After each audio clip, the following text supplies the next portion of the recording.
Hello everyone and welcome back to the Dungeon Learner's Guide. This week we've got another Commander's Guild deck tech. This is deck number 151 and it's titled Good in Soul Sisters. And if you haven't seen this show before, what we are doing is randomly selecting a card from scryfall.com or working with a card suggested to us, working with a budget of $100 or less, and building a commander deck for Magic the Gathering around a theme of the chosen card.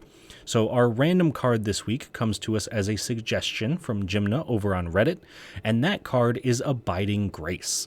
And Abiding Grace is 2 and a white for an enchantment that says at the beginning of your end step, choose 1, you gain 1 life, or return target creature card with mana value 1 from your graveyard to the battlefield.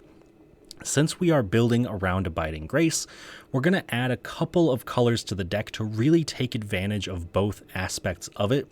So our commander this week is not going to be mono white.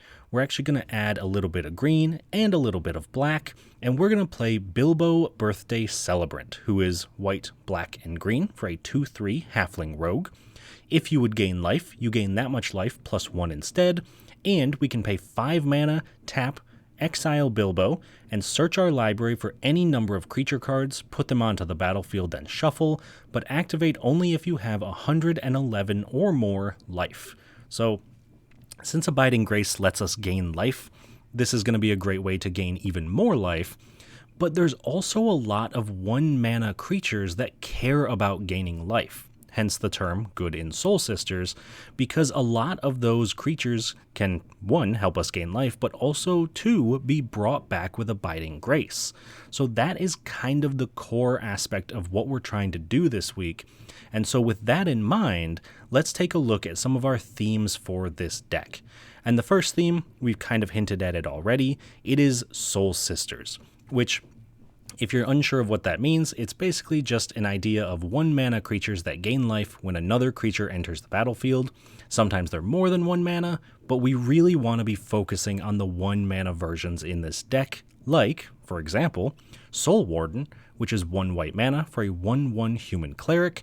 Whenever another creature enters the battlefield, you gain 1 life. Now, most of these effects in our deck are going to care about when creatures enter under our control, but Soul Warden specifically doesn't care about our creatures. It's any creature that enters.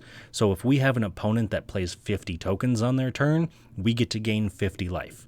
It's a little bit tricky because that means we have to keep in mind what our opponents are doing and track our own triggers based on what they are playing, but it's still going to be very important, especially because with Bilbo, we're now gaining 2 life per creature, plus we get to also bring it back if it dies with Abiding Grace, so there's a lot of unique synergies that come together in this deck.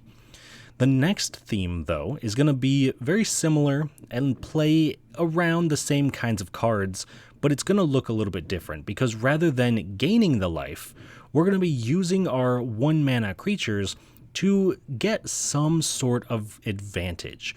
And sometimes that could be gaining life, and if I'm being honest, most of the time it is gaining life, but there's also a ton of other things we can do, like for example Children of Corliss, which is 1 white for a 1/1 human rebel cleric.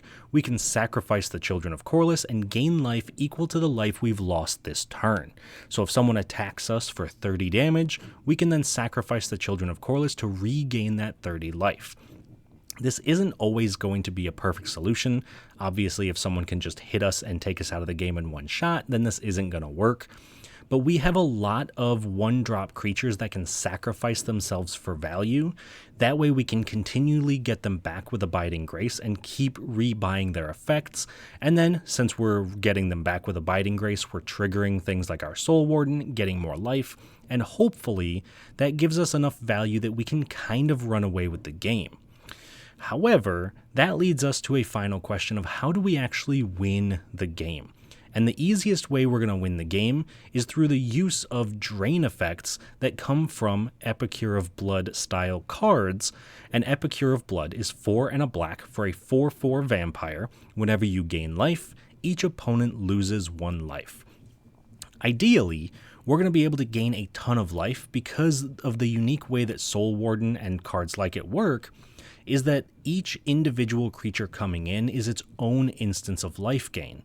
Normally, if we were to use, say, Children of Corliss to gain 30 life, Epicure of Blood sees it as one life gain trigger, therefore we only make each opponent lose 1 life.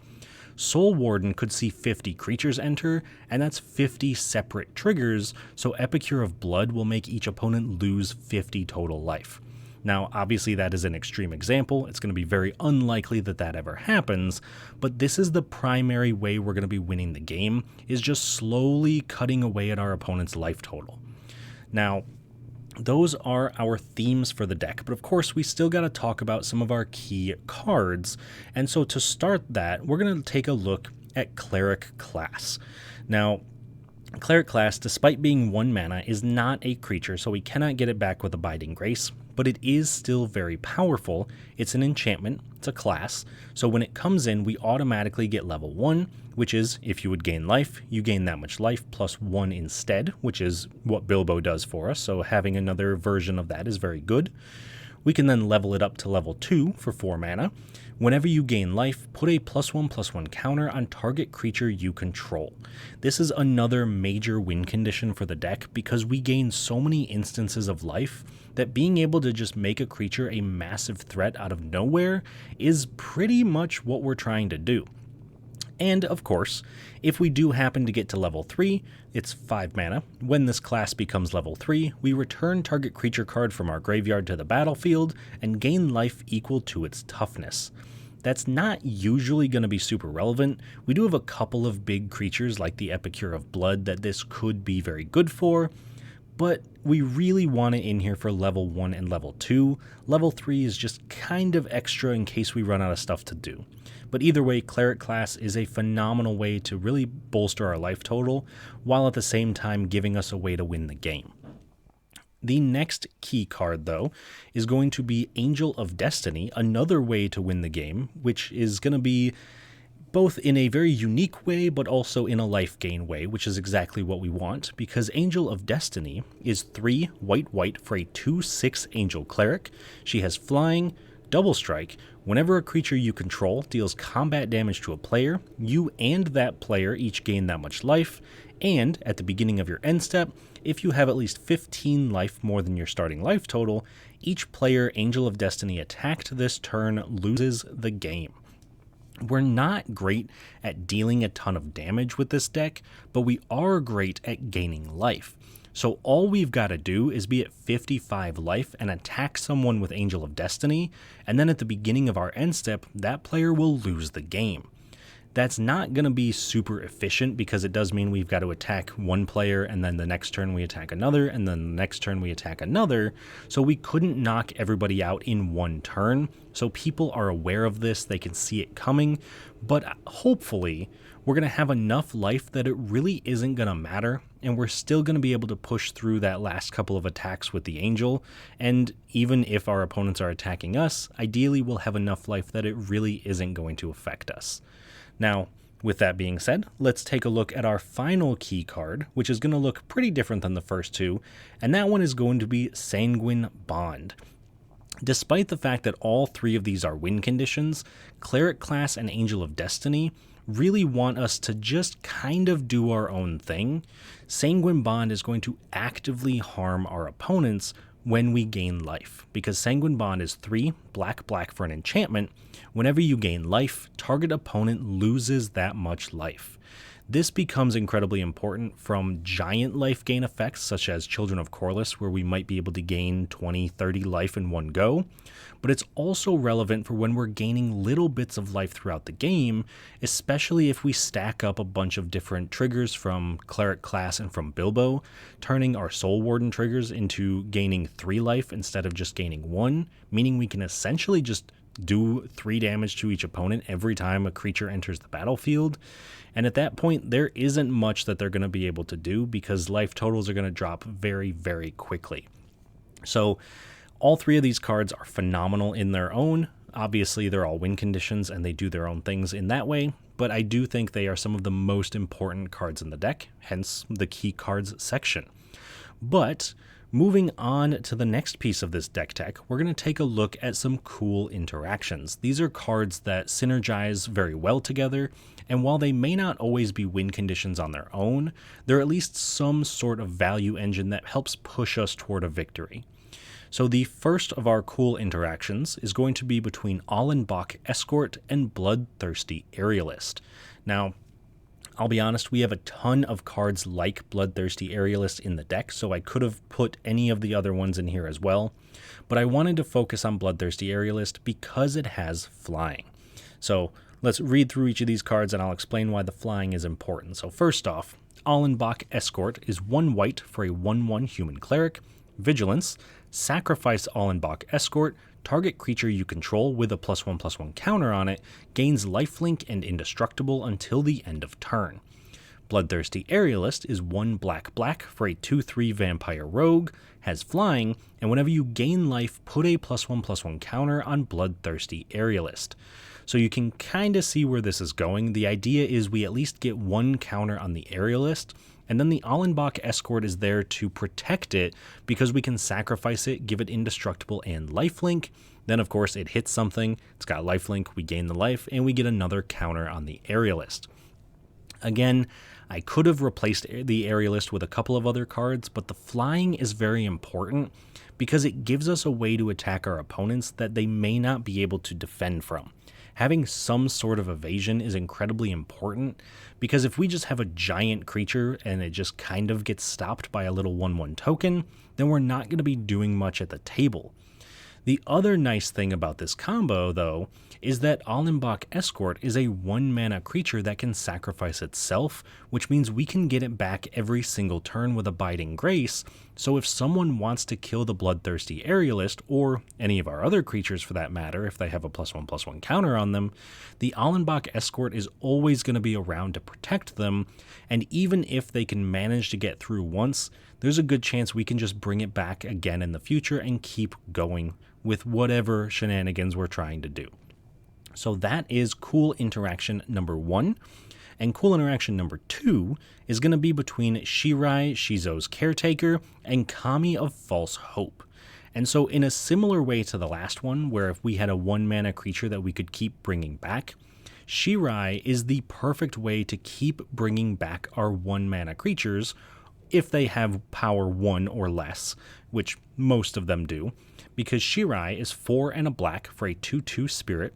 Whenever a creature with power 1 or less is put into your graveyard from the battlefield, you may return that card to the battlefield at the beginning of the next end step if Shirai is still on the battlefield.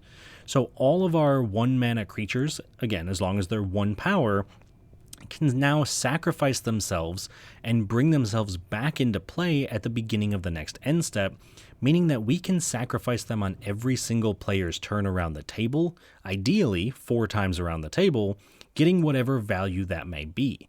And so that becomes especially important when we look at Kami of False Hope, which is 1 mana for a 1/1 spirit, sacrifice Kami of False Hope, prevent all combat damage that would be dealt this turn. If our opponents are a combat-focused deck, this combination of cards prevents them from ever doing damage to us again, provided they don't have a way to take care of Shirai or exile the Kami. But ideally, this shuts down a lot of opposing decks and gives us a chance to slowly build up our board, gain a bunch of life, and then use whatever we need like Sanguine Bond or Angel of Destinies to be able to win the game at the end. So it's a great way to accrue value slowly over time and to kind of just prevent the game from progressing for everyone but ourselves. So those are all of our cool interactions, and of course, we get to the final part of this deck tech where we do have to talk about the price of the deck. And this week, the price of the deck came out to about $90.52, so we were pretty close to our budget limit. And the most expensive card in the entire deck is Exquisite Blood. And I'm sure this comes as no surprise. Exquisite Blood is a very expensive card. It is $15.87. So if you did need to cut a card for budget purposes, cutting just this card gets you down to about $75 instead of $90, which is a big improvement.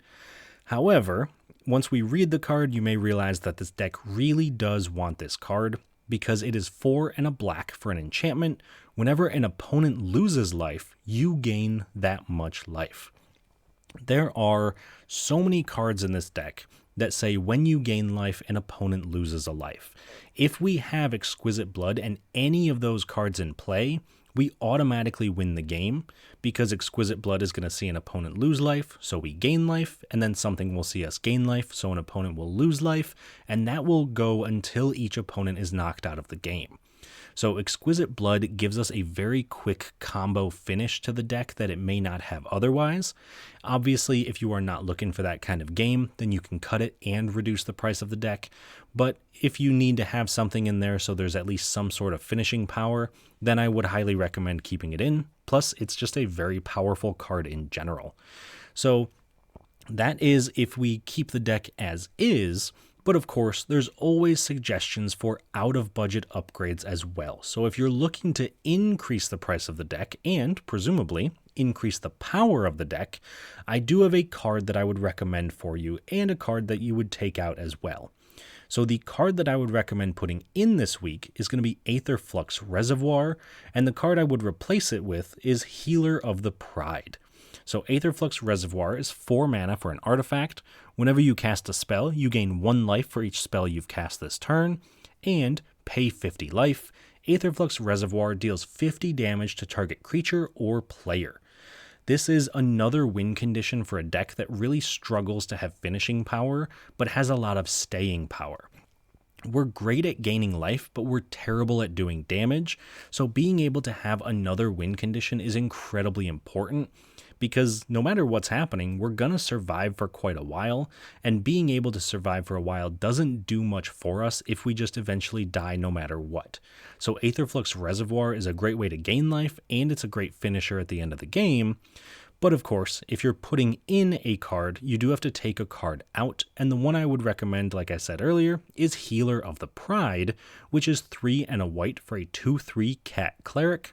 Whenever another creature enters the battlefield under your control, you gain 2 life. Now, you might be looking at this and thinking, why would we want to take out one of our Lifegain effects? Why would we want to take out one of our Soul Sister effects? And the short answer is because even though it gains us 2 life, which is very good, it specifically only hits creatures that enter under our control, and it's 4 mana, meaning that it's not going to be as high impact as we really want it to be. And by the time it comes down, there's probably going to be more Soul Sister effects in play, so it's not going to be doing quite as much as we want it to do. Now, that's not to say it's a bad card. Obviously, if you want to put it in the deck or keep it in the deck, it still will do a very good job. But I do think Aetherflux is going to be a better bet if you're looking to pump up the power of the deck. But those are the only suggestions I have for the budget of this deck. Before we get into the actual game where we can test out how this deck works and see how it functions, I do want to take a second to highlight some of the ways that you can help support the channel if that's something you're interested in doing. Obviously, you can always just like the video and subscribe to the channel. That does help out quite a bit. But if you're interested in finding us in other places, you can find us over on Twitter, on Reddit, you can send us an email.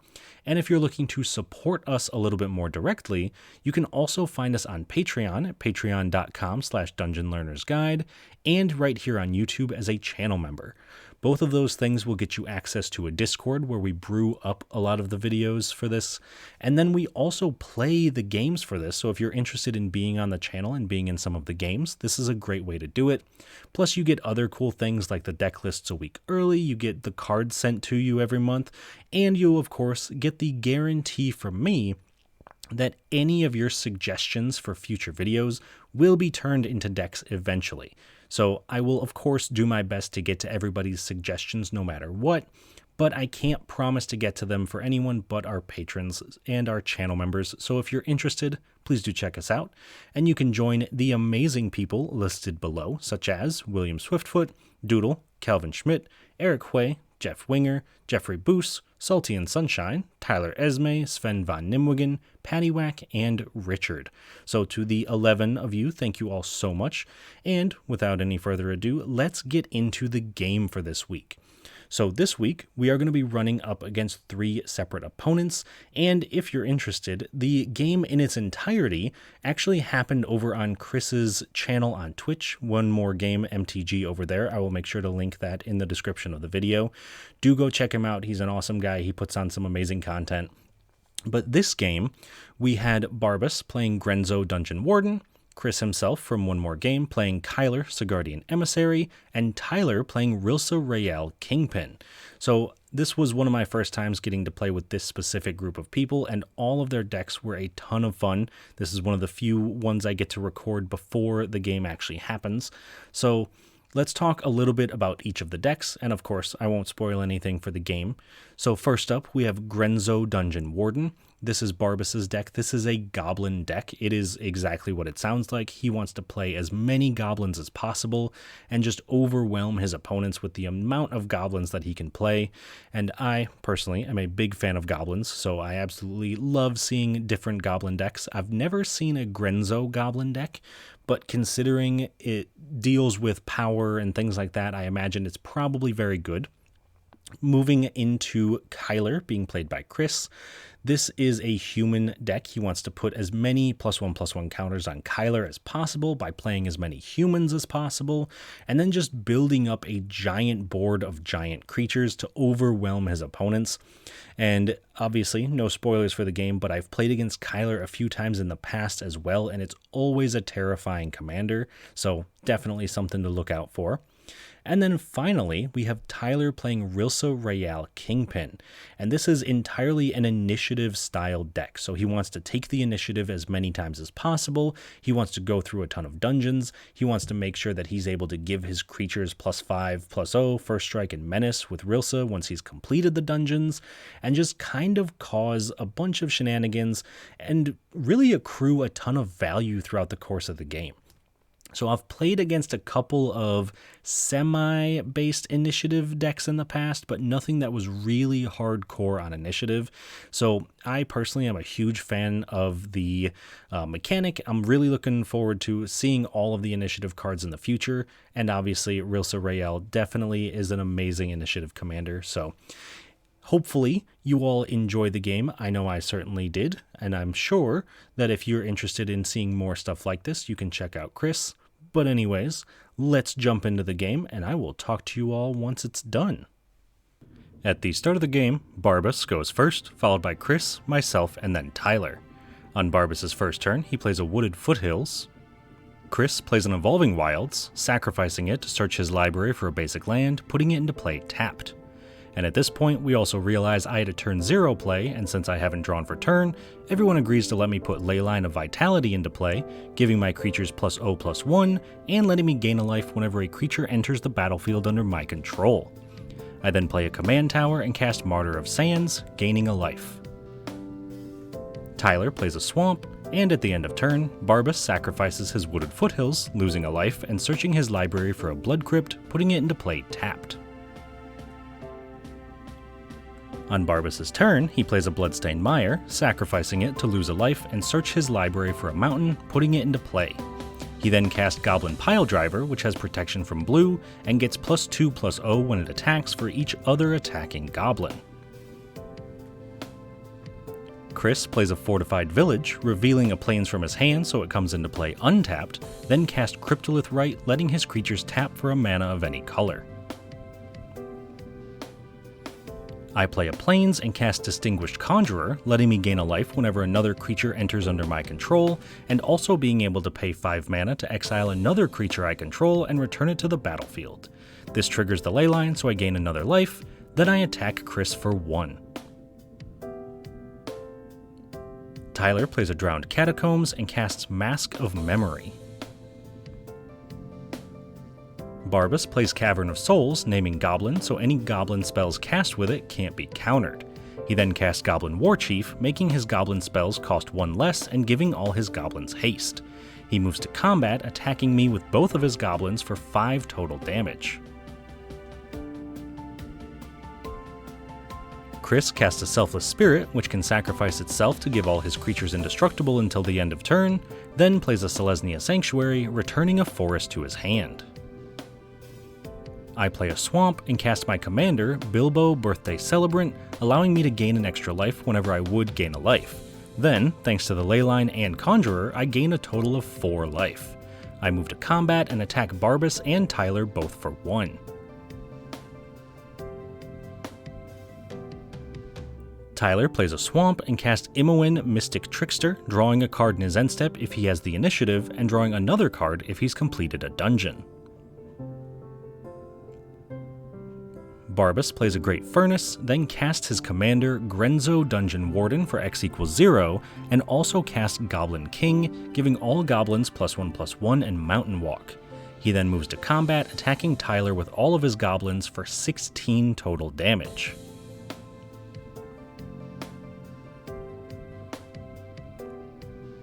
Chris plays a forest and casts Finale of Devastation for X=3, searching his library for a creature with mana value 3 or less, putting it into play.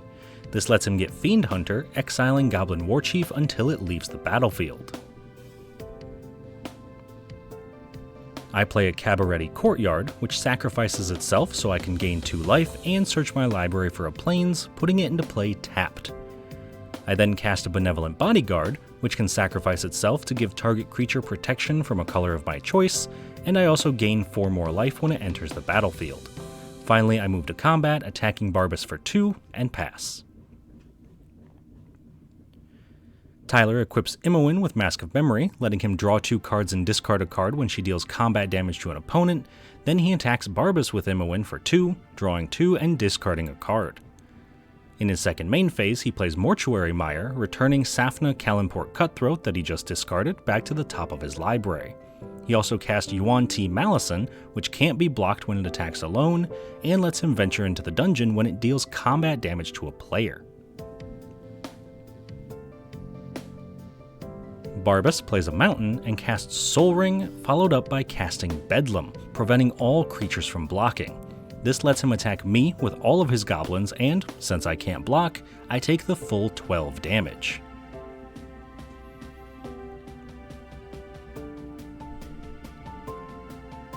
On Chris's turn, he cast Maja Bredegard Protector, giving all his creatures +1/+1 and letting him make a human soldier token whenever he plays a land, which he does, playing a Plains and making a human token. He then cast Eladamri's Call, searching his library for a creature card, in this case Champion of Lamholt, putting it into his hand. I play a swamp and attack Barbas for 5 with my entire board. Then, in my second main phase, I cast Angelic Chorus, letting me gain life equal to the toughness of any creature that enters under my control.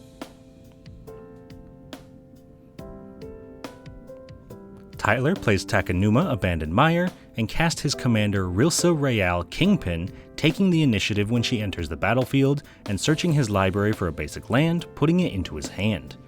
He then attacks Chris for 2 with the Malison and Barbas for 2 with Imoen. When they deal damage, Tyler gets to draw 2 cards, discard a card, and venture into the dungeon, scrying 2. Then at the end of turn, he draws a card with Imoen since he has the initiative. On Barbas' turn, he moves straight to combat, attacking Chris for 12 damage with all of his goblins, then passes. Chris casts his commander, Kyler Sigardian Emissary, putting a +1/+1 counter on him when a human enters under his control, and giving all his other humans +1/+1 for each counter on Kyler. He then plays a forest, making a human token, putting a counter on Kyler, and casts Champion of Lamholt, which also gets a +1/+1 counter whenever another creature enters under his control, and prevents creatures with power less than it from blocking. This also triggers Kyler, putting another +1/+1 counter on him. I play a swamp and cast Ajani's Welcome, gaining a life whenever a creature enters under my control. I move to combat, attacking Barbas for 2, Chris for 1, and Tyler for 1 with most of my board, leaving back the Distinguished Conjurer. This has me taking the initiative from Tyler, so I venture into the Undercity, searching my library for a basic land and putting it into my hand.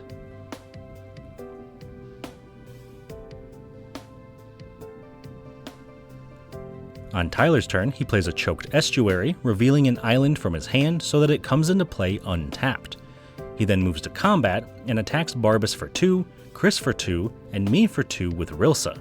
On damage, Tyler gets to reclaim the initiative, goading Goblin Piledriver, draw 2 cards, and discard a card. In his second main phase, he cast Midnight Clock, putting an hour counter on it in each upkeep and shuffling his hand and graveyard into his library, exiling the clock when it reaches 12 hour counters. Then at the end of turn, he draws a card with Imoen.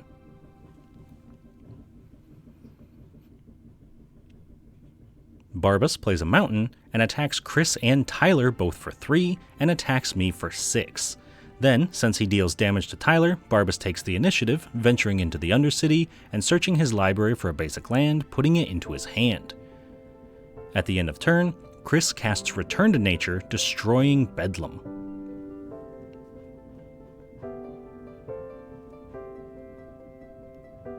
On Chris's turn, he plays an unclaimed territory, naming Human, making a human token, and putting a +1/+1 counter on both Kyler and the Champion of Lamholt.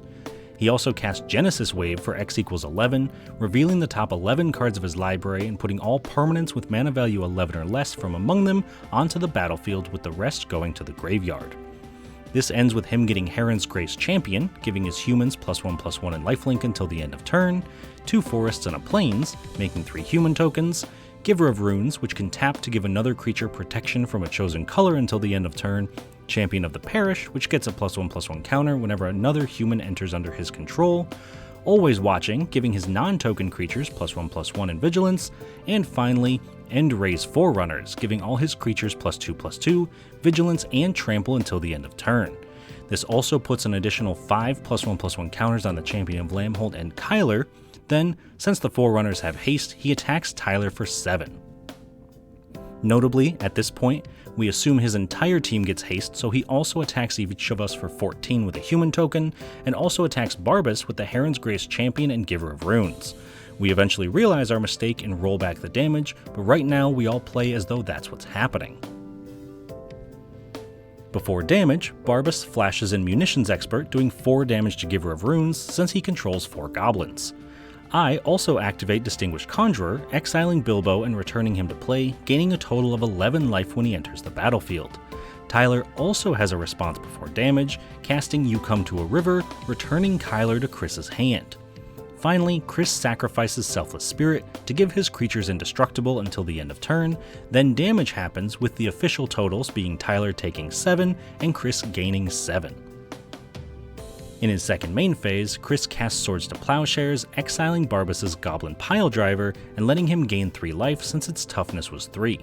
Then Chris takes the initiative and searches his library for a basic land, putting it into his hand. On my turn, I simply play a Scoured Barrens, gain 2 life, and pass.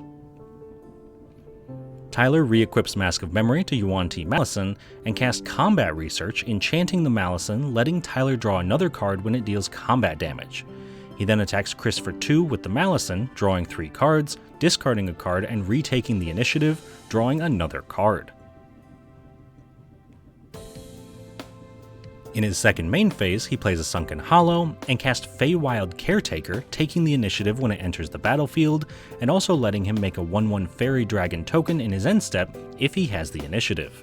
This time he ventures into the Throne of the Dead 3, revealing the top 10 cards of his library, putting a creature card from among them into play with 3 +1/+1 counters, and giving a hexproof until his next turn. When that resolves, he winds up putting Ravenloft Adventurer into play, taking the initiative again, restarting the Undercity, and searching his library for a basic land. Finally, in Tyler's end step, since he still has the initiative, he makes a Fairy Dragon and draws 2 cards. Also at this point, we realize End-Raze Forerunners didn't give everything haste, so we adjust our life totals back to where they should be and continue playing. Barbas casts Muxus Goblin Grandee, revealing the top 6 cards of his library and putting all goblins mana value 5 or less from among them onto the battlefield, with the rest going to the bottom of his library. Then, Muxus also gets +1/+1 when it attacks for each other goblin Barbas controls. This has him hitting Runevelt Hordemaster, giving his other goblins +1/+1 and letting him exile the top card of his library when a goblin dies, being able to cast it until the end of his next turn, if it's a goblin. Goblin Chieftain, giving all his other goblins +1/+1 in haste. Battlecry Goblin, which makes a 1/1 goblin token that's tapped and attacking whenever Barbas attacks with it and another creature with power 6 or greater. Goblin Sharpshooter, which can tap to do 1 damage to any creature or player, and untaps when a creature dies, and 2 lands. Once all that's resolved, he also casts Goblin War Driver, which has Battlecry, then attacks Chris with all of his goblins, making an attacking goblin token, giving Muxus +9/+9, and giving all his attacking goblins +1/+0. Chris blocks Muxus, the War Chief, War Driver, Grenzo, Goblin King, and the Sharpshooter with his human tokens and Heron's Grace Champion, only taking 14, while he loses all of his blockers and Barbas loses the King and the Sharpshooter, exiling the top 2 cards of his library, which end up being Earwig Squad and a Swamp. Second main phase, Barbas casts Unearth, returning Goblin King from his graveyard to the battlefield. On Chris's turn, he flashes back Dryad's Revival, returning Genesis Wave from his graveyard to his hand. He then plays a Field of Ruin, making a human token and putting a +1/+1 counter on Champion of Lamhold and Champion of the Parish. He then recasts Genesis Wave for X=7, getting a Plains and Sungrass Prairie, making 2 more humans, Thalia, Guardian of Thraben, making non-creature spells cost 1 more, Borrowed Time, exiling Muxus until it leaves play, then Fragmentize, Kodama's Reach, and Worldly Tutor go to the bottom of his library. Since he also had 3 humans enter under his control, his champions both get 3 more counters, and he moves to combat, attacking Barbas for 23 with the Champion of Lamhold and the Endraze Forerunners, knocking him out of the game, and also attacks Tyler for 3 with the Fiend Hunter, taking the initiative and scrying 2. In his second main phase, Chris sacrifices Field of Ruin, destroying my Scoured Barrens and letting each player search their library for a basic land, putting them into play. This makes another human token, which puts another counter on both of the champions. Then at the end of turn, I activate Distinguished Conjurer to exile Bilbo and return him to play, gaining 11 life. On my turn, I cast a Sanguine Bond, so whenever I gain life, target opponent loses that much life. I then play a Forest and pass.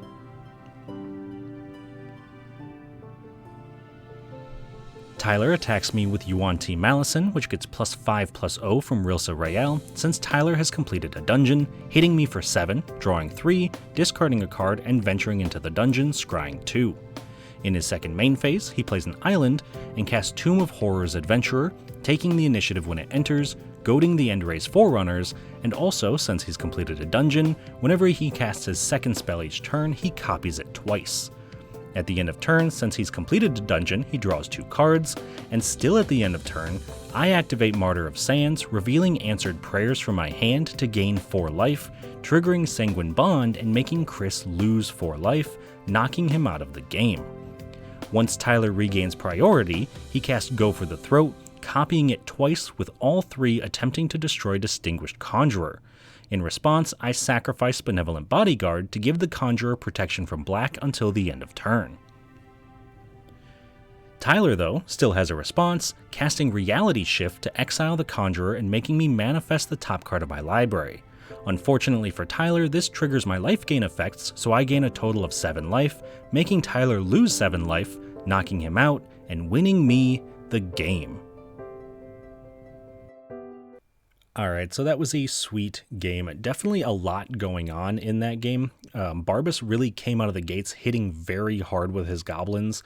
Being able to drop the Bedlam early on was also very interesting. We talked for quite a while about how fun it made the game just because not being able to block really sped things up. But it was definitely terrifying seeing the Goblin Pile Driver come down so early and the Lord effects come down so early, but very, very cool deck from Barbas. Moving on to Chris and his deck, also very, very powerful. I really wasn't expecting Kyler to get so out of hand so quickly. It only took a matter of about 2 turns for him to be presenting a lethal board state to pretty much everyone at the table. And yes, I know we made the mistake with the Endraze Forerunners, but it didn't actually wind up mattering in the game and we were able to fix it. So definitely one of those mistakes that is not super consequential. Tyler's deck, also very cool. I really do enjoy the initiative. Every time I play with it, it's very nice. It reminds me a lot of Monarch, which is one of my favorite mechanics. Any type of mechanic that really promotes people attacking, I'm all for it. Anytime I get to turn my creatures sideways, I will happily do so. So a huge shout out to Tyler for such an amazing deck.